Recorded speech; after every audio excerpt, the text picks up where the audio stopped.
मेरा पिता है, मैं तेरा बेटा हूँ। स्वर्ग खुला है मेरे लिए।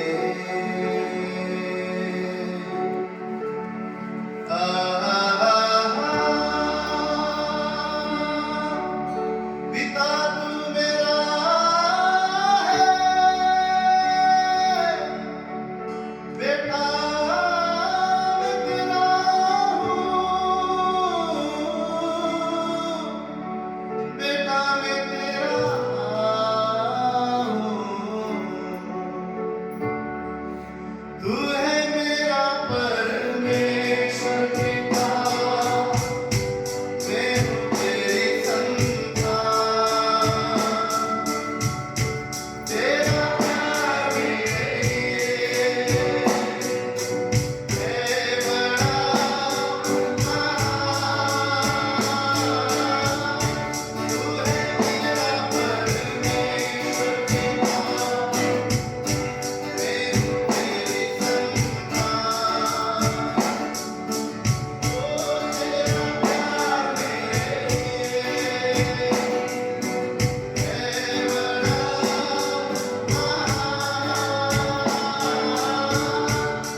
अकेला नहीं, मेरा परमेश्वर मेरे साथ है, मेरे पिता मेरे साथ है, मैं अनाथ नहीं परंतु मेरा पिता का हाथ मेरे सर पर है, उसके अनुग्रह मेरे लिए काफी है। हालेलुया। और ये संभव कैसे हुआ? यीशु के लहू के द्वारा, केवल यीशु के लहू के द्वारा यह संभव हुआ, क्योंकि वह कोई भी बात, कोई भी कुर्बानी आप और मेरे पाप को मिटा नहीं सका, परंतु परमेश्वर का पुत्र जो निष्पाप था, जिसने कभी कोई पाप नहीं किया, वो स्वर्गीय बातों को, स्वर्गीय सारी महिमा को छोड़कर धरती पर आया, आप और मेरे लिए सूली पर वो कुर्बान हो गया।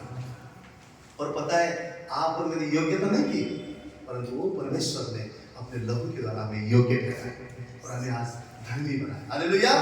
तो ये अगला गीत भी यही कहता है, जिस परमेश्वर ने समुद्र को दुभागा, जिस परमेश्वर ने जंगल के अंदर मार्ग को बनाया, जिस परमेश्वर ने लाजर को जिलाया, ये गीत कहता है वही परमेश्वर आप और मेरे संग संग है। हमारे संग संग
समझ, कोई सामर्थ, उद्धार हमें नहीं दे सकता है, परंतु केवल उस निष्पाप यीशु के लहू के द्वारा मानव जाति के पाप सदा के लिए मिट गया। जो यीशु पर विश्वास करता है, जो यीशु पर अपना ईमान रखता है, जो कहता है मेरे पापों के लिए यीशु मरा, तीसरा दिन जी उठा, उस बलिदान के द्वारा हमारे पाप सदा के लिए मिट जाते हैं और उसकी धार्मिकता के द्वारा हम धर्मी बन सकते हैं। हालेलुया।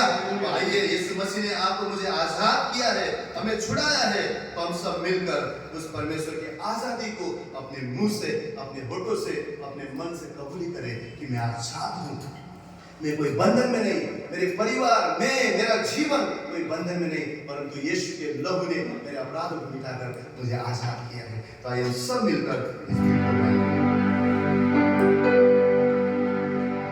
तू ही है वो जो मुझको छुड़ाता, तू ही है वो जो मुझको संभालता, तू ही है वो जो मुझको छुड़ाता, तू ही है वो जो मुझको संभालता। देखता हूँ मैं जब तेरे उसकी ओर, तू ही है वो जो मुझको बचाता। मैं आजाद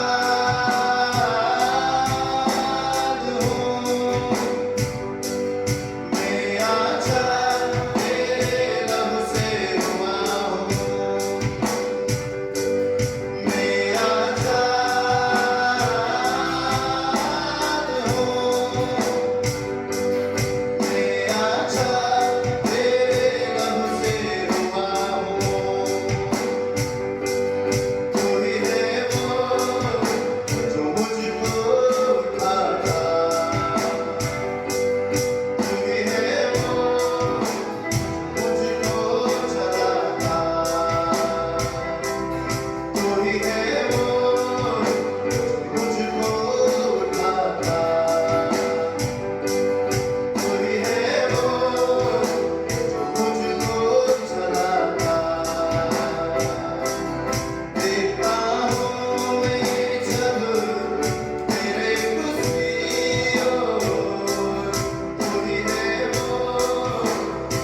उपकारों को कभी ना भूले।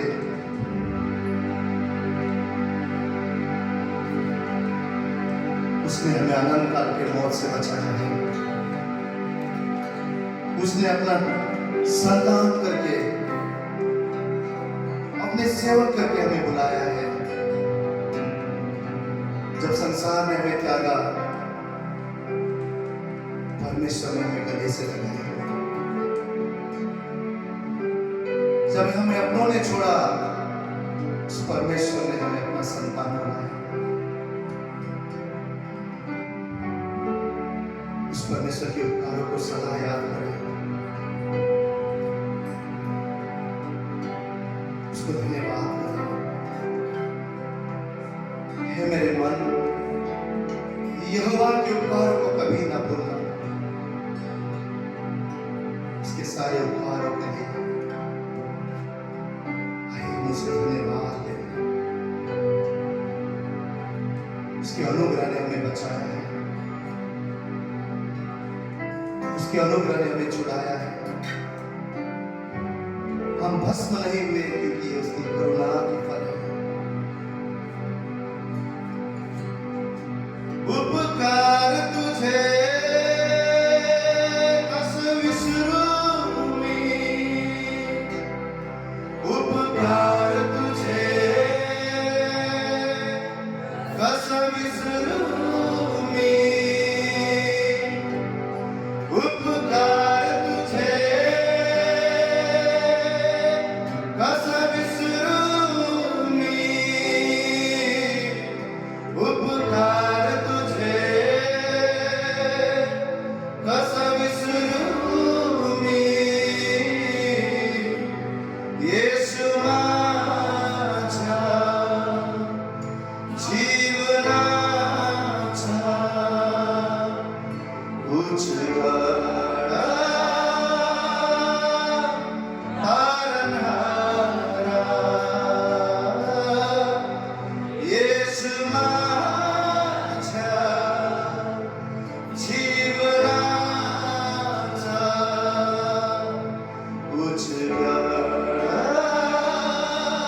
तेरे उपकारों को हम कैसे भूले प्रभु।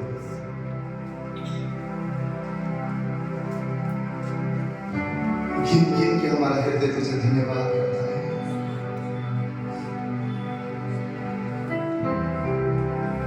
तूने हमारे पापी जीवन को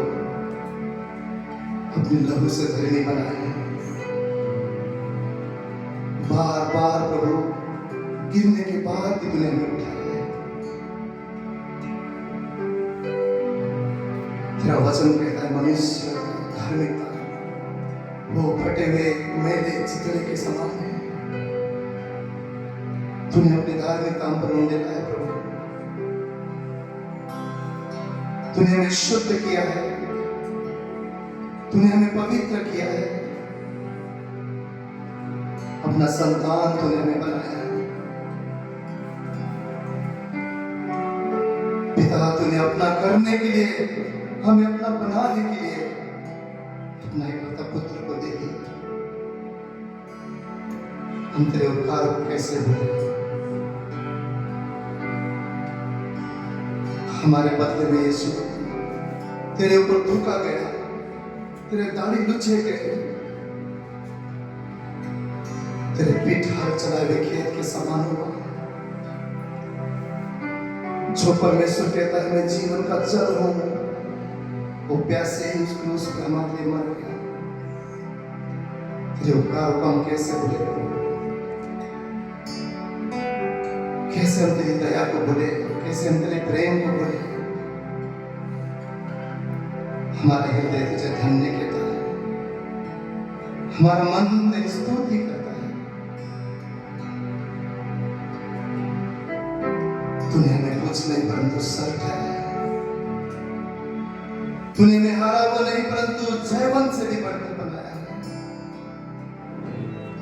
तूने हमें लाचार नहीं परंतु अपना संतान ठहराया है। तुझमें हम बलवंत हैं, तुझमें हम ताकतवर हैं, तेरे द्वारा हम धर्मी हैं प्रभु। हम तुझे धन्यवाद देते हैं, तेरी स्तुति करते हैं, तेरी महिमा करते हैं। सदा ये मन तुझे चाहे प्रभु, सदा ये हृदय तुझे ढूंढे, सदा हमारा हृदय तेरे लिए प्यासा हो, सदा इस जीवन से तू दिखने पाए। तेरी कुर्बानी, तेरे बलिदान कभी हमारे जीवन में व्यर्थ न हो, परंतु हमसे तू दिखने पाए। तेरे राज पदाधिकारी करके ऐसा जीवन जीने के लिए मदद और सहायता कर, नम्र और दीन कर, तुझसे पवित्र बना प्रभु। धन्यवाद देते हैं, तेरे उपकार, स्तुति, महिमा, प्रशंसा, आदर करते हैं प्रभु। हमारे बीच में तुझे ऊंचा उठाते हैं, धन्यवाद देते हैं। सारा आदर और महिमा हमारे परमेश्वर तुझे ही देते हैं। इस प्रार्थना को हमारे जीवित उद्धार करते हैं यीशु के नाम से मांगते हैं, हर एक जन कहे आमीन।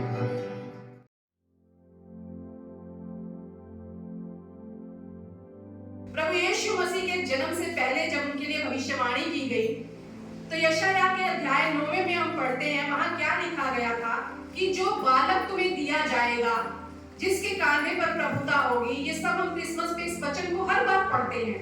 तो उसके द्वारा जब वो आएगा तो क्या होगा? वचन कहता है 9वें अध्याय का, अगर हम वचन पढ़ते हैं 4, तो वहां लिखा है, तूने उसकी गर्दन पर के भारी जुए और बेंगे के बांस, उस पर अंधेर करने वाले की लाठी, इन सबों को ऐसा तोड़ दिया है जैसे मिडानियों के दिन में किया था। वो सब कुछ जो जुआ है, जो बोझ है वो तुम्हारे ऊपर, वो कंधों पे से हटा देगा। ऐसा वो पुत्र आएगा जो तुम्हारे जुए को तोड़ देगा।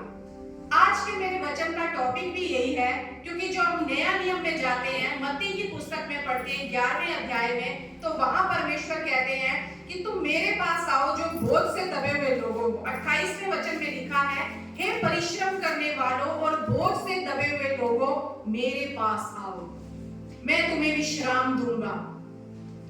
यहाँ परमेश्वर का वचन कह रहा है कि जो आएगा वो तुम्हारे बोझ को हटा लेगा, वो तुम्हारे जुए को तोड़ देगा। और यही बात नया नियम में कहा जा रही है। परमेश्वर कह रहा है, परिश्रम करने वालों, बोझ से दबे हुए लोगों, मेरे पास आओ, मैं तुम्हें विश्राम दूंगा और मेरा जुआ उठा लो जो सहज है। मेरा जुआ सहज है। आज के मेरे इस विषय का जो विषय आज के वचन का वो यही है कि यीशु मसीह आपसे कह रहा है, मेरा जुआ सहज है, मेरा जुआ सहज है। जुआ क्या है? और जब हम कहते हैं मेरा जुआ सहज है, परमेश्वर कह रहा है, पर परमेश्वर उससे पहले कह रहा है, मैं सारे जुए को तोड़ दूंगा। जब एक जुआ टूट जाएगा तो यीशु मसीह कह रहे हैं, मेरा जुआ उठा लो। तो वो कौन सा जुआ है? आज हम इसी जुए के विषय में समझेंगे, ये जुआ क्या है, ये बोझ क्या है, और कौन सा परमेश्वर हमारे ऊपर से तोड़ना चाहता है, और कौन सा जुआ परमेश्वर कहता है इसे उठा लो। कौन सा कह रहा है? क्योंकि परमेश्वर तोड़ भी रहा है उस जुए को, और फिर ये भी कह रहा है कि मेरा जुआ उठा लो। तो फिर तो हम जुआ लेके ही चल रहे हैं ना। अगर टूटा भी है फिर हमने उठा लिया, तो हम तो जुआ लेके ही चल रहे हैं। पर आज हम यही इस वचन से सीखेंगे, परमेश्वर की आत्मा आज हमें सिखाएगा कि कौन सा जुआ परमेश्वर हमारे ऊपर से तोड़ रहा है, कौन सा उसने तोड़ा है, और कौन सा वो कहता है कि तुम उठा लो। बहुत तरह के जुए होते हैं हमारे जीवन में। पाप का जुआ, पवित्र शास्त्र भी बहुत तरह के जुओं के बारे में बात करती है।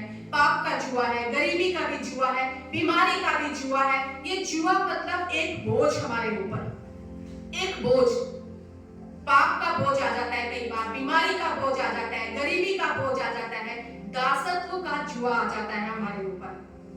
दासत्व का जुआ, काम करने वाले, परिश्रम करने वाले लोग, ऐसे नहीं जो ऑफिस में काम कर रहे हैं या जो अपना काम कर रहे हैं या किसी का काम कर रहे हैं, वो जुआ नहीं है। वो काम करना, वो परिश्रम करना, वो जुआ नहीं है। लेकिन दासत्व का जुआ का अर्थ है किसी के अंदर गुलामी में चले जाना, किसी के अंदर गुलामी में जाकर काम करना।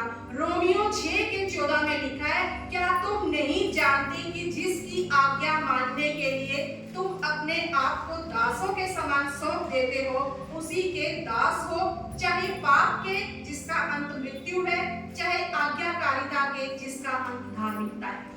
यानी जो ये जुआ है, ये एक रिश्ते में ले आता है स्वामी और दास के। जिसके तुम दास हो, जिसकी तुम आज्ञा मान रहे हो, जिसकी तुम बात मान रहे हो, उसी के तुम दास हो जाओगे।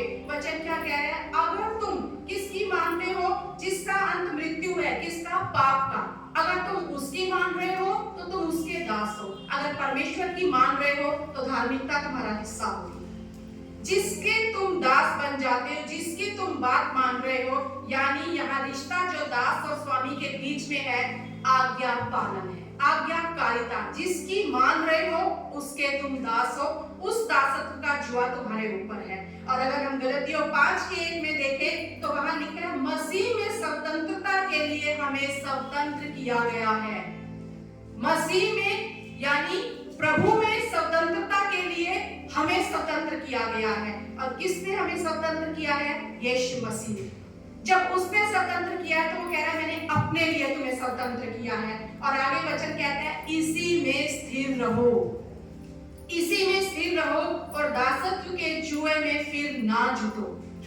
यानी ये जुआ जिसमें से हमें स्वतंत्रता मिली है, जिस अंधकार से हम बाहर आए हैं, जिसने हमें उस अंधकार से छुटकारा दिया है, वही परमेश्वर कह रहा है फिर वो जुआ तुम्हारे ऊपर आ सकता है, फिर तुम दास बन सकते हो। कैसे? अगर तुम उसकी मानोगे, अगर तुम उसकी सुनोगे तो तुम फिर उसके दास बन जाओगे। इसीलिए मत्ती 11:28 में परमेश्वर आज एक इन्विटेशन दे रहा है हम सबको, हे सब परिश्रम करने वालों और बोझ से दबे हुए लोगों, मेरे पास आओ, मैं तुम्हें विश्राम दूंगा। मेरे पास आओ, मैं तुम्हें विश्राम दूंगा। मेरा जुआ अपने ऊपर उठा लो और मुझसे सीखो, मुझसे सीखो। जुआ अपने ऊपर उठा लो। परमेश्वर का जुआ क्या है? आज पहले हम ये देखेंगे परमेश्वर का जुआ क्या है। परमेश्वर का जुआ अगर हम निकाले व्यवस्था विवरण उसका 6वां अध्याय, तो वहां हम बहुत अद्भुत रीति से देख सकते हैं कि क्या लिखा गया है। वहां लिखा है 6वें अध्याय में, जब इजराइलियों को परमेश्वर निकाल के ला रहा है, तब वो उन्हें कहता है कि तुम्हें अब अपने वायदे की भूमि में मैं लेकर जाऊंगा, लेकिन तुम्हें एक बात करनी होगी। वहां तुम्हें क्या करना होगा? वो कहता है कि हे इज़राइल सुन और ऐसा ही करने की चौकसी कर। जो मैं बोल रहा हूं उसको सुन और फिर उसे करने की चौकसी कर। एक होता है सुना, अनसुना कर दिया। एक होता है जो सुना उसे करने के लिए ध्यान से सुनना, चौकसी करना कि मुझे ये काम करना है, इसलिए मुझे ध्यान से सुनना है कि इसको मुझे कैसे करना है, इसलिए कि तेरा भला हो और तेरे पितरों के परमेश्वर यहोवा के वचन के अनुसार उस देश में जहां दूध और मधु की धाराएं बहती हैं तुम बहुत हो जाओ। वो कह रहा है सुन, जो मैं तुझे कह रहा हूं उसे तू सुन। और क्या कह रहा है परमेश्वर? दूसरे वचन में वो कह रहा है तू और तेरा बेटा, तेरा पोता यहोवा का भय मानते हुए उसकी उन सब विधियों और आज्ञाओं पर जो मैं तुझे सुनाता हूं अपने जीवन भर चलते रहे, जिससे तू बहुत दिन तक बना रहे। ये परमेश्वर का जुआ है। जो मैं कहता हूं उसे सुनो, जो मैं कहता हूं उसे सुनो, चौकसी करो उसे करने के लिए। ये परमेश्वर का जुआ है। और वो कह रहे हैं कि जब इस जंगल में से, जब इस वायदे की भूमि में उन्हें जाना था तो उनको रेगिस्तान में से निकलना पड़ा, जंगल में से निकलना पड़ा, नदियों में से भी निकलना पड़ा, समुद्र भी उनके आगे आया। लेकिन यहाँ वो कह रहा है अगर मेरी सुनोगे और उसे करने की चौकसी करोगे तो तुम सब रास्ते में आराम से निकल जाओगे। अब हम देखते हैं जुआ कैसे काम करता है और जुआ क्या है। जब एक किसान अपने खेत में हल जोतता है या उस खेत को जोतता है तो वो दो बैलों का इस्तेमाल करता है।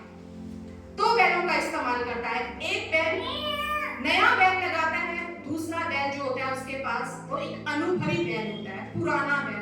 कभी भी जिन लोगों ने खेती बाड़ी की होगी वो जानते होंगे, कभी भी एक साथ दो नए बैल नहीं किसान लगाता, क्योंकि उसे पता है कि ये काम नहीं कर पाएंगे। तो वो क्या करता है, दो बैलों में एक नया बैल अगर लगाएगा तो एक पुराना बैल।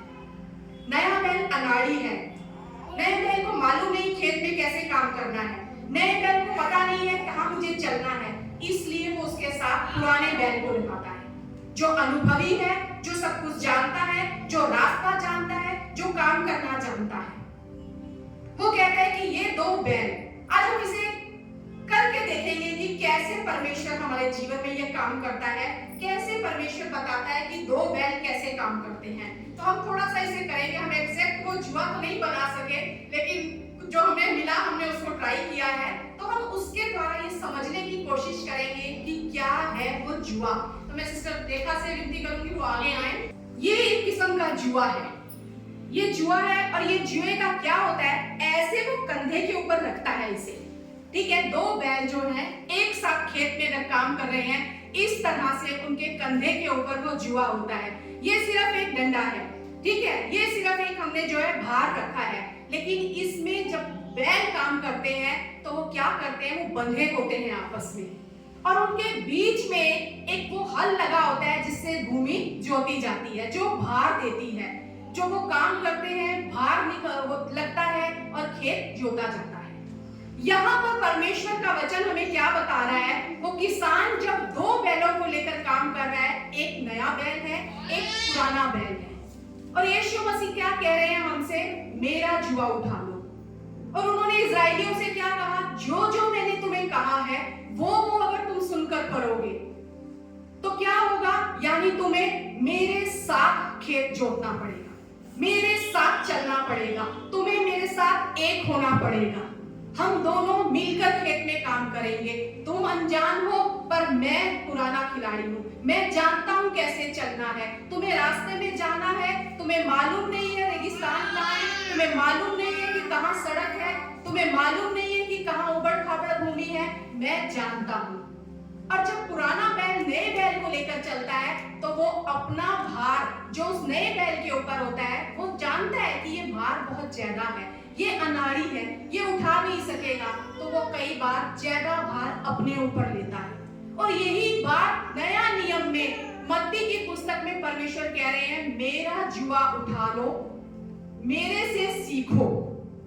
यानी मैं पुराना हूं, मैं उस मार्ग पे चल चुका हूं, तुम मेरे साथ आ जाओ, हम मिलकर उस रास्ते पर चलेंगे। तुम मुझसे सीखो, मैं तुम्हें सिखाऊंगा कहाँ चलना है, कहाँ जाना है, कहाँ रास्ता खराब है, कहाँ से तुम्हारे को आगे बढ़ना है, कहाँ तुम्हें रुकना है, कहाँ तुम्हें दाएं मुड़ना है, कहाँ तुम्हें बाएं मुड़ना है। यीशु मसीह कहते हैं, मुझसे सीखो, मेरा जुआ सहज है, मैं तुम्हें सिखाऊंगा, मैं तुम्हारे भारी बोझ को अपने ऊपर ले लूंगा।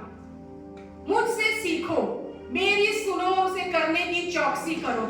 जब हम उसकी सुनते हैं, जब हम उसके पीछे चलते हैं, तो वहां कहीं ना कहीं हम यीशु मसीह को ऊंचा उठाते हैं।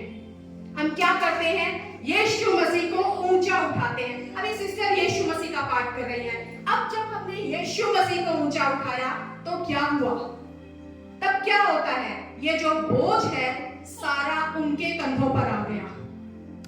किसके कंधों पर ये बोझ आ गया, यीशु मसीह के कंधों पर। मैं हल्की हो गई, जो हम हैं हम हल्के हो गए।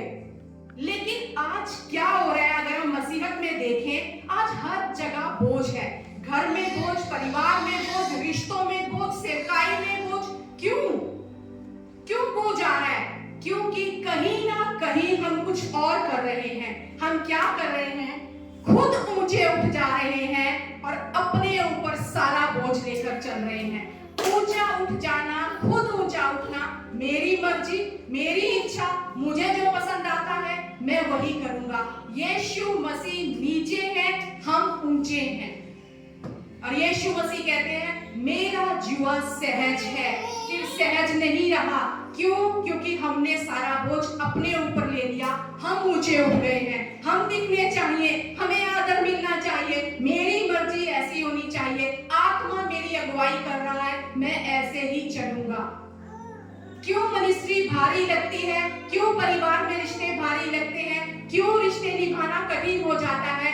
क्योंकि हम उस बोझ को खुद ढो रहे हैं, जबकि यीशु मसीह हमें कहते हैं मेरे पास आओ, मैं तुम्हें शांति दूंगा, वो शांति जो सारी समझ से परे है, जो संसार नहीं देता। मैं तुम्हारा आनंद हूं, मेरे पास आओ, मेरा आनंद तुम्हारा दृढ़ गढ़ है। परमेश्वर यही चाहता है, मेरे पास आओ, मेरे पास आओ, मुझ में बने रहो, मुझ में बने रहो। लेकिन हम क्या करते हैं? कौन सी चीजें हैं जो हमें यीशु मसीह के पास आने से रोकती हैं? हमारे सामने हमें शरीर नजर आता है, शरीर की अभिलाषाएं नजर आती हैं, यहाँ हमें संसार नजर आता है और उसके पीछे शैतान बैठा हुआ है। मुझे वो अच्छा लगता है, मेरी वो चाहत है, मैं वो पाना चाहता हूँ, और हम क्या करते हैं? कदम बढ़ाते हैं शरीर की इच्छाओं के लिए, हम खिंच जाते हैं उस संसार में और खींच लेता है शैतान हमें अपने जाल में। दूर हो जाते हैं हम यीशु मसीह से। फिर कैसे हमारा जुआ सहज होगा? फिर कैसे हमारा बोझ हमेशा भारी नहीं रहेगा अगर हम यीशु से दूर होकर चल रहे हैं? अगर हम भूल गए हैं कि यीशु कहते हैं मेरे पास आओ, बोझ से दबे लोगों, परिश्रम करने वालों, मेरे पास आओ, मुझसे सीखो, जैसा मैं नम्र और दीन हूं तुम भी ऐसे बनो, मेरा जुआ सहज है, मेरा बोझ हल्का है। पुराने बैल जब खेत जोतता है तब वो नए बैल का पूरा साथ देता है ताकि वो सीख सके, ताकि वो बोझा उठाना सीख सके। रास्ते में चलते हुए पत्थर भी आते हैं, इधर उधर गिरना भी पड़ता है, बहुत सी ऐसी चीजें होती हैं जब रास्ते में ठोकर लगती है। लेकिन यीशु मसीह कहते हैं जब मैं तुम्हारे साथ हूं मैं तुम्हें सिखाऊंगा, जब मैं तुम्हारे साथ हूं मैं तुम्हें चला कर ले जाऊंगा। इसीलिए दाऊद कहता है मैं तो नहीं डरता क्योंकि मैं जानता हूं यीशु मेरे साथ है। अंधकार आएगा, यीशु मेरे साथ है, बीमारी आएगी, यीशु मेरे साथ है।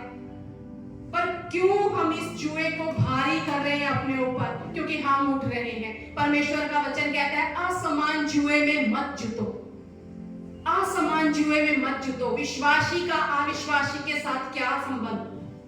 मसीह का बलिदान के साथ क्या संबंध? परमेश्वर के मंदिर का मूर्तियों के साथ क्या संबंध? क्या होता है जब हम मसीह में हैं? परमेश्वर ने हमें एक स्थान पर रखा है, हमारा स्थान ऊंचा है क्योंकि वो परमेश्वर हम में वास करता है। लेकिन क्या होता है जब हम असमान जुए में जुट जाते हैं तब हम ऊंचे हो जाते हैं। मसीह और एक विश्वासी और अविश्वासी में हमारा स्तर ऊंचा है। असमान जुआ क्यों हो जाता है? क्योंकि हम उनके जुए को अब अपने ऊपर लेकर चल रहे हैं। जो ऊंचा उठेगा जुआ उसके सिर पर जाएगा, जो ऊंचा उठेगा बोझ उसके कांधों पर जाएगा। अपनी लाइफ में मसीही जिंदगी में हम जब यीशु मसीह को ऊंचा उठाते हैं तो बोझ यीशु मसीह के कंधों पर आ जाता है। लेकिन जब अविश्वासियों के साथ हम असमान जुए में जुटते हैं तब हम ऊंचे स्थान पर हैं, क्योंकि परमेश्वर कहता है जो इस संसार में है उससे वो बड़ा है जो तुम्हारे अंदर है। हम बड़े हैं, उस समय हम ऊंचे हो जाते हैं और वो असमान जुआ हम अपने ऊपर ले लेते हैं। आज परमेश्वर चाहता है कि जो मेरे पास आओ, जो ये बोझ से तुम दबे जा रहे हो ना, अपने जीवन को जो तुम बिगाड़ रहे हो, मैं तुम्हें अपने पास लाना चाहता हूं। मैंने तुम्हारे लिए वायदा दिया है, मैंने तुम्हें आशीष दी है, मैंने तुम्हारे जीवन में ये वायदा रखा है कि मेरा जुआ सहज है। फिर तुम क्यों बोझ में दब रहे हो? क्यों फिर तुम परेशान हो रहे हो? क्यों घर में शांति नहीं है? क्यों कर्जे में दबते जा रहे हो? क्यों तुम्हारे जीवन में बातें सही नहीं हो रही? क्योंकि सारा बोझ तुम अपने ऊपर लेकर चल रहे हो। सारा बोझ मेरी सुनो और मेरी जो बातें मैंने कही है उन्हें करने में चौकसी करो। मेरी सुनो, मेरी बातों को करने में चौकसी करो। Thank you sister. पर हमारे जीवन में हम क्या करते जा रहे हैं? हम कहां भाग रहे हैं? कभी हम शरीर के पीछे भाग रहे हैं, कभी हम अपने संसार के पीछे भाग रहे हैं और कभी हम शैतान के पीछे भाग रहे हैं। हम भाग रहे हैं, बस दौड़ रहे हैं, क्योंकि हम अपने आप को नम्र करना नहीं चाहते, हम सीखना नहीं चाहते, हम झुकना नहीं चाहते। एक व्यक्ति की मुलाकात यीशु मसीह से होती है, इसे मैं और अच्छे से समझाना चाहती हूँ। वो यीशु मसीह से जब मिलता है, यीशु मसीह उससे पूछते हैं कि तुम कैसे हो? वो कहता है बहुत अच्छा हूं प्रभु। और वो आगे से फिर यीशु मसीह को कहता है प्रभु मेरे लिए कुछ काम हो तो मुझे बताओ। यीशु मसीह उसे बोलते हैं ठीक है, तुझे काम चाहिए, ये एक कार्ट है, ये एक गाड़ी है, इसमें 2 पत्थर रखे हैं, ऐसा कर इसे तू लेकर जा, उस पहाड़ी पर चढ़ जा सामने। वो कहते हैं ये भी कोई काम है प्रभु यीशु? बोलते बस इतना कर दे और कुछ नहीं, बस इतना कर दे तू। वो बड़ा खुश होता है कि वाह प्रभु ने मुझे काम दिया, और वो गाने गाता है, स्तुति करता है, प्रभु की महिमा गाता है और लेकर चल पड़ता है उस गाड़ी को। बोलता है क्या प्रभु इतना छोटा काम मुझे दिया, ये तो कुछ भी नहीं है, इसमें तो आनंद ही आनंद है। और वो गाड़ी को लेकर चल पड़ता है। और प्रभु यीशु मसीह से कहते हैं पर ध्यान रखना, जंगल भी आएंगे, नदियां भी आएंगी, समतल भूमि भी आएगी, पहाड़ भी आएंगे, तो इन सारों से तुझे गुजरना पड़ेगा। पर यीशु मसीह उसे छोड़ते नहीं है, उसके साथ नहीं चल रहे, लेकिन उसे उसके ऊपर नजर रखे हुए हैं। वो जाता है, गाड़ी लेकर जाता है, थोड़ी दूर देखता है एक गांव में एक व्यक्ति बैठा है और उसके पास बड़े सुंदर सुंदर पत्थर है, और वो पत्थर जो है वो बोल रहे हैं। वो बड़ा खुश होता है, कह रहा है बोलने वाले पत्थर। बोलता है ऐसा करता हूँ, जो पत्थर 2 यीशु मसीह ने दिए हैं तो कुछ भी नहीं है, 2 और रख लेता हूँ। यीशु मसीह जब बाद में देखेंगे मैं 4 पत्थरों को लाया हूँ, तो कितने खुश हो जाएंगे। वो 2 पत्थर उठाता है, अपनी गाड़ी में और डाल देता है। फिर वहां से वो आगे चलता है। फिर वो देखता है कि रंग बिरंगे पत्थर एक आदमी के पास है, और वो वहां लेकर बैठा है। वो कहता है अरे वाह कितने सुंदर कलरफुल पत्थर है ये तो, किसी का रंग लाल है, कोई पीला है, कोई हरा है। कहना 2 और ले लेता हूँ, इतना तो हल्का है ये, कुछ नहीं। वो 2 और उठाता है और उस गाड़ी में डाल देता है। थोड़ी आगे जाता है तो उसे एक और आदमी दिखाई देता है, उसके पास बोलने वाले पत्थर है। वो बोल रहे हैं, वो गा भी रहे हैं, मतलब गीत गा सकते हैं, बोल भी सकते हैं, कुछ भी वो कर सकते हैं। वो कहते हैं ये तो सिंगिंग भी कर रहे हैं, तो कितने अच्छे हैं, इनका स्टाइल मुझे सबसे अच्छा लगा। और ये कूद भी रहे, वो क्या गाते गाते कूद रहे हैं। कहता अरे वाह ये कितने अच्छे लग रहे हैं। वो उन्हें भी 2 को उठाता है, अपनी गाड़ी में रख लेता है। धीरे धीरे वो गाड़ी भरने लग जाती है। थोड़ी और आगे जाता है, जब वो देखता है वहां पर उसके पास एक आदमी के पास में एक मिक्स तरह के पत्थर पड़े होते हैं, जो कभी हंसने लगते हैं, कभी गाने लगते हैं, कभी नाचने लगते हैं। वो कहता है ये तो सारे पूरी तरह से परफेक्ट पत्थर हैं। और मन में सोचता है अगर यीशु मसीह ने देखेंगे तो कितने खुश होंगे, मुझे देख के तो उनकी तो खुशी का कोई ठिकाना ही नहीं रहेगा कि मैंने तो इसे 2 पत्थर दिए थे और ये इतने सारे ले आया। वो उन्हें भी अपनी गाड़ी में भर लेता है। जब वो आगे धक्का मारता है, गाड़ी को आगे खींचता है, गाड़ी आगे चलती नहीं है। वो किसी तरह कोशिश करके, पहले तो जब उसने शुरुआत की वो बहुत गाने गा रहा है, खूब आनंद मना रहा है, लेकिन जब आगे बढ़ता है गाड़ी नहीं चल रही, तो वो कहता है क्या प्रभु ये तूने क्या किया, ये तो बोझ पड़ गया मेरे ऊपर। फिर थोड़ी और फिर कोशिश करता है, खींचता है, और प्रभु सब देख रहे हैं कि ये क्या कर रहा है। फिर थोड़ी आगे जाके अपने मन में सोचता है ऐसा करता हूँ, इसे नहीं छोड़ता हूँ। यीशु मसीह ने भी क्या मुझे काम दिया, मैं कोई गाड़ी खींच सकता हूँ, ये तो इतना भारी काम है, मुझसे ये नहीं होगा। जैसे ही वो वहां गाड़ी रखने लगता है, सोचता है इसे यहाँ छोड़ दूंगा, मैं यहाँ से चला जाऊंगा। उसी समय यीशु मसीह उसके सामने आ जाते हैं और कहते हैं कि तू मन में क्या विचार कर रहा है। वो कहता है नहीं प्रभु ऐसा तो कुछ नहीं, पर एक बोझ पड़ा है, ये मुझसे ढोया नहीं जाता। यीशु मसीह कहते हैं कहाँ है गाड़ी में बोझ, मैंने तुझे 2 पत्थर दिए थे। वो कहता नहीं प्रभु देख पीछे कितना बोझ है। और जब यीशु मसीह देखते हैं, दिख तो उन्हें सब रहा था ये क्या कर रहा है रास्ते में। यीशु मसीह एक एक पत्थर को निकाल कर बाहर फेंकना शुरू करते हैं, और लास्ट में जो 2 उन्होंने दिए थे वही 2 उसके पास छोड़कर उसे कहते हैं कि ये देख मैंने तुझे ये 2 पत्थर दिए थे, तुझे मैंने सिर्फ यही कहा था कि इन्हीं को लेकर तुझे चलना है। मैं ये होम बलियों और मेल बलियों से खुश नहीं होता, मैं तो सिर्फ मेरी आज्ञा के माने जाने से खुश होता हूँ। और यीशु मसीह कहते हैं कि मैंने तो तुम्हें सिर्फ यही आज्ञा दी है, अपने सारे प्राण से, अपनी सारी बुद्धि से, अपनी सारी आत्मा से, अपनी सारी शक्ति से मुझसे प्रेम कर, और अपने समान अपने पड़ोसी से प्रेम कर। मैंने तो सिर्फ 2 पत्थर तेरी गाड़ी में रख कर दिए हैं, ये तो तू है, तुझे जो अच्छा लग रहा है तू अपनी गाड़ी में भरता जा रहा है, तुझे जो भा रहा है तू उसे उठा रहा है, ढो रहा है। तू ये समझ रहा है कि ये सब मेरे यीशु मसीह को खुश कर रहा है, पर तू ये नहीं जानता, तू सिर्फ अपना बोझ बढ़ा रहा है, तू सिर्फ अपना बोझ बढ़ा रहा है। आज अगर हम देखें सबसे ज्यादा भारी अगर हम सुनते हैं तो एक ही बात सुनते हैं, सेवा करना कोई आसान काम नहीं है। बड़े बड़े पास्टर्स की भी अगर आप संगति में बैठोगे ना, तो वो आपके ऊपर एक एहसान जताते हैं कि हम आपके लिए प्रार्थना करते हैं। सेवा कोई आसान नहीं है। परमेश्वर का वचन कहता है मेरा जुआ बड़ा सहज है। फिर सेवा क्यों भारी लग रही है? दो ही पत्थर दिए परमेश्वर ने, दो ही आज्ञाएं दी हैं, उसमें हम खुद और जोड़ रहे हैं। उस कलीसिया में ऐसा होता है, हम भी वैसा अपनाएंगे। उस सिटी में ऐसा होता है, हम भी वैसा अपनाएंगे। अरे वहां के गाने बड़े अच्छे हैं, उनका नाचना बड़ा अच्छा है, अरे उनकी अन्य भाषा बड़ी अच्छी है। यीशु मसीह कहते हैं मुझसे तो पूछो मैं क्या चाहता हूं, मैंने तुम्हारी गाड़ी में क्या रखकर तुम्हें दिया है, क्यों अपना बोझ बढ़ा रहे हो? और यही बात आज हमारे घरों में हो रही है, हमारे परिवारों में हो रही है, हमारे रिश्तों में हो रही है। यीशु मसीह कहते हैं बस दो आज्ञाएं हैं, अपने मन से, अपने प्राण से, अपनी शक्ति से, अपनी आत्मा से मुझसे प्रेम करो और अपने समान अपने पड़ोसी से प्रेम करो। बस सारी बातें इसमें पूरी हो जाएंगी। ये जो जुआ ढो रहे हो ना, ये तुम्हारा अपना जुआ है।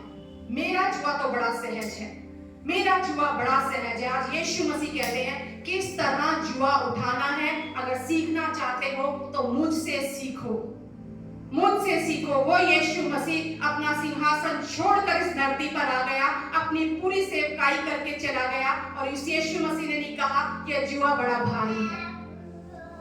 आज हम पीछा करते हैं प्रभु का, हम कहते हैं हमें परमेश्वर के जैसे बनना है, लेकिन क्या जो काम प्रभु तूने किए थे उससे बढ़कर हम किए करेंगे? लेकिन परमेश्वर का अगर हम पवित्र शास्त्र पढ़ते हैं तो पवित्र शास्त्र में परमेश्वर ने ज्यादा जीवन जिया हमें सिखावट देने के लिए। सेवकाई तो बड़ी थोड़ी सी थी उनकी, पर हम सेवकाई का पीछा करना चाहते हैं, जीवन को फॉलो नहीं करना चाहते।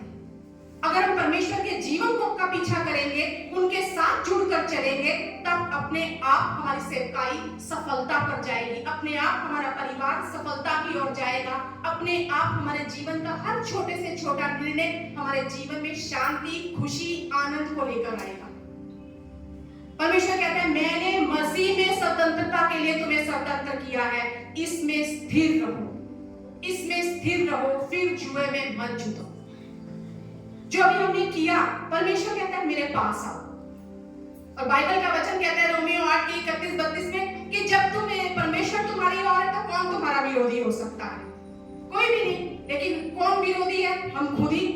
किसके?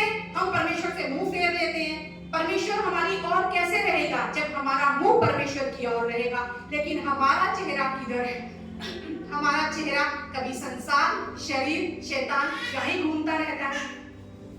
हम परमेश्वर को छोड़कर अपना चेहरा उधर बदल लेते हैं। यही बात परमेश्वर व्यवस्था विवरण में कह रहा है हम लोगों से कि अगर तुम मेरी बातों को मानोगे, मेरी आज्ञाओं को मानोगे, मेरी विधियों को मानोगे और अगर उनके पीछे चलोगे, तो तुम्हारे जीवन में मैं तुम्हें उस आशीष के देश में तुम्हें ले जाऊंगा। तब मैं तुम्हारे जीवन में सारी बातें सही करता चला जाऊंगा। और उसके बाद अगर हम देखते हैं, यही आज्ञा जो परमेश्वर ने मत्ती की पुस्तक में हमें दी, यहाँ भी कहा, परमेश्वर ने यहाँ भी कहा 5वें वचन में, तुम अपने परमेश्वर यहोवा से अपने सारे मन, सारे जीव और सारी शक्ति के साथ प्रेम रखना। पुराना नियम, नया नियम कुछ अलग नहीं है। यहाँ परमेश्वर ने कहा मैं जुए को तोड़ूंगा, वहां जुआ तोड़ने वाला कहता है मेरे पास आ जाओ। यहाँ परमेश्वर कहता है सिर्फ मुझे मानो, मेरी बातों को मानो, मेरे को अपने अंदर लेकर चलो। नए नियम में भी परमेश्वर यही कहता है मुझ में बने रहो। मुझ में बने रहोगे तो तुम आशीष पाओगे, तुम फल लाओगे। तुम मुझ में हो और मैं तुम में हूं, तो जो चाहोगे मांगोगे वो तुम्हें मिल जाएगा। अब्राहम से परमेश्वर ने कहा हे अब्राहम मेरी उपस्थिति में चल और तू सिद्ध होता जा। और कहीं सिद्धता नहीं है, और कहीं सहजता नहीं है, और कहीं हल्कापन नहीं है। जहां भी आप दौड़ेंगे, जहां भी आप जाएंगे, सिर्फ आप बोझ के तले दबेंगे, सिर्फ आप बोझ के तले दबेंगे। बहुत बार मैं इस वचन को पढ़ती थी, मैं हमेशा सोचती थी प्रभु वो जुआ तो टूट गया, आपका जुआ कौन सा है? आपका जुआ कौन सा है? और सही बताऊं, एक हफ्ते से मैं ब्रदर जॉन को रोज बोल रही थी, ब्रदर कहीं से तो उस जुए का बंदोबस्त कर लो, समझाने के लिए, क्योंकि जब हम समझ के किसी चीज को लेते हैं तो बड़ी जल्दी हमारे अंदर आ जाता है। और ये परमेश्वर हमें सिखाता है, जिसको जीवन में ऊंचा उठाओगे उसके ऊपर बोझ आएगा। खुद को नम्र करो, खुद को दीन करो। अगर हम अपने आप को उस खुदा के सामने घुटने टिकाते हैं, वहां घुटने टेकते हैं, तो तो हर चीज हमारे सामने घुटने टेकेगी। क्यों? क्योंकि हम यीशु मसीह के सामने हैं। हम यीशु मसीह के सामने हैं, फिर कोई चीज हमारे सामने खड़ी नहीं हो सकती। हमारे घुटने जब उस खुदा के आगे टिकेंगे, हमारी संगति जब उस खुदा के साथ रहेगी, हमारे सारे जो बातें हैं, जो चीजें हैं, जब उस खुदा की मर्जी से होंगी, जैसा वो कह रहा है मैं वैसा चलूंगा, तो कोई चीज हमारे खिलाफ खड़ी नहीं हो सकती।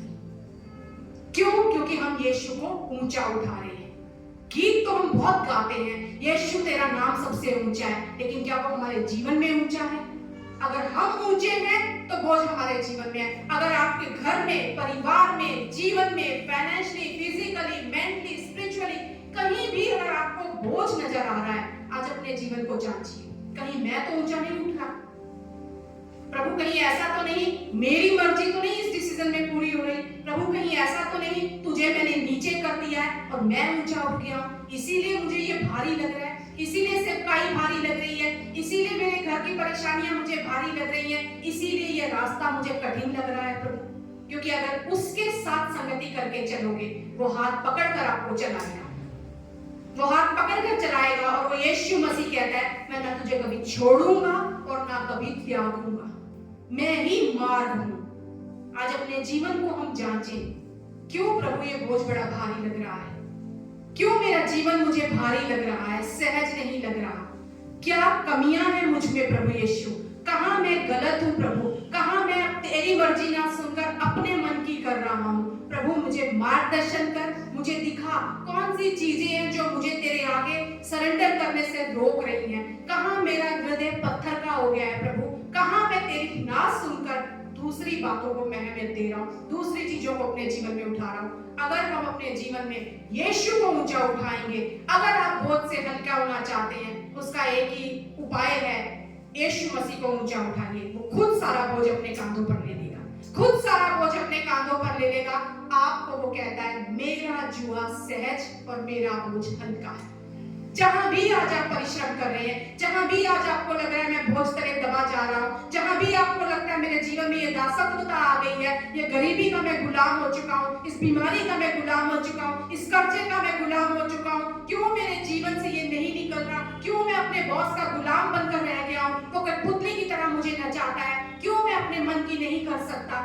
एक ही बात और परमेश्वर के सामने सरेंडर करो और खुदा से कहें प्रभु मैं अपने जीवन में तेरी अगुवाई चाहता हूं, मैं तेरे साथ संगति करना चाहता हूं, मैं ये बोझ नहीं उठा सकता मेरे यीशु, मेरा सारा बोझ मैं तेरे चरणों में लाता हूं। हे परिश्रम करने वालों और बोझ से दबे हुए लोगों, मेरे पास आओ, मेरे पास आओ, मैं तुम्हें विश्राम दूंगा। विश्राम आपका हक है, विश्राम आपकी आशीष है, परमेश्वर ने आपके लिए आशीष ठहराई है और वो खुदा कहता है उसमें प्रवेश करो, उस विश्राम में प्रवेश करो। अपने आप को नम्र करो, अपने आप को दीन करो, मुझसे सीखो नम्रता कैसी होती है, मुझसे सीखो दीनता कैसी होती है, फिर तुम अपने जीवन में कह सकोगे मेरे यीशु का बोझ बड़ा ही सहज है, उसका जुआ बड़ा सहज है, उसका बोझ बड़ा हल्का है। ये परमेश्वर आपके और मेरे जीवन के अभिषेक लाकर उस जुए को तोड़ना चाहता है। परमेश्वर चाहता है हम सहज और हल्का जीवन जिए। मैं विश्वास करती हूँ आज इस वचन के द्वारा आप अपने जीवन के उन बोझों को समझ पाएंगे कि कहाँ मैं ऊंचा हूँ, कहाँ मैंने यीशु को पीछे छोड़ दिया है और कहाँ मैं अपनी मर्जी को आगे लेकर आया हूँ, ताकि बोझ कहीं मेरे ऊपर ही इसीलिए तो नहीं आ गया। प्रभु तू बढ़े मैं घटूं, तू मेरा बोझ उठा ले, मैं सहजता में जीवन जीना चाहता हूँ। विश्वास करती हूँ आज इस वचन के द्वारा आप कह सकेंगे कि उस पुत्र ने मुझे आजाद किया है और जिसे पुत्र स्वतंत्र करे, जिसे पुत्र आजाद करे वो आजाद है। सही मायने में हम कह सके प्रभु मैं आजाद होना चाहता हूँ, मैं आजाद हूँ क्योंकि मैं अपने जीवन में आपको आगे लेकर चलना चाहता हूँ, मैं आपके साथ जुड़ना चाहता हूँ, आप में बना रहना चाहता हूँ, आपकी उपस्थिति में चलना चाहता हूँ। क्योंकि यीशु मैं जानता हूँ जहाँ तू ले जाएगा, जब तू मेरी अगुवाई करेगा, जब तू मुझे चलाएगा तो मुझे किसी बात की चिंता नहीं। जब तू मेरी ओर है प्रभु यीशु तो कौन मेरा विरोधी हो सकता है? आमीन। विश्वास के साथ आज इस वचन को लेकर अपने जीवन में चले कि जब यीशु मेरी ओर है, ये वचन तो कहता है यीशु मेरी ओर है, पर क्या आप यीशु के साथ हैं, उसकी ओर हैं? संसार को छोड़कर, शरीर को छोड़कर, अभिलाषाओं को छोड़कर आप यीशु की ओर फिरें। यीशु की ओर जब आप फिरते हैं तब यीशु हम कह सकते हैं यीशु मेरी और है। अगर हमने उससे मुंह फेरा हुआ है तो हम नहीं कह सकते कौन मेरा विरोधी होगा, फिर तो हम खुद ही अपने विरोधी हैं। लेकिन आज परमेश्वर अपना सहज जुआ हमें देना चाहता है, हमारा भारी बोझ लेना चाहता है, और वो कहता है विश्राम तुम्हारी आशीष है। आमीन। परमेश्वर इस वचन पर अपनी आशीष और बरकत को दे। आइए हम जोरदार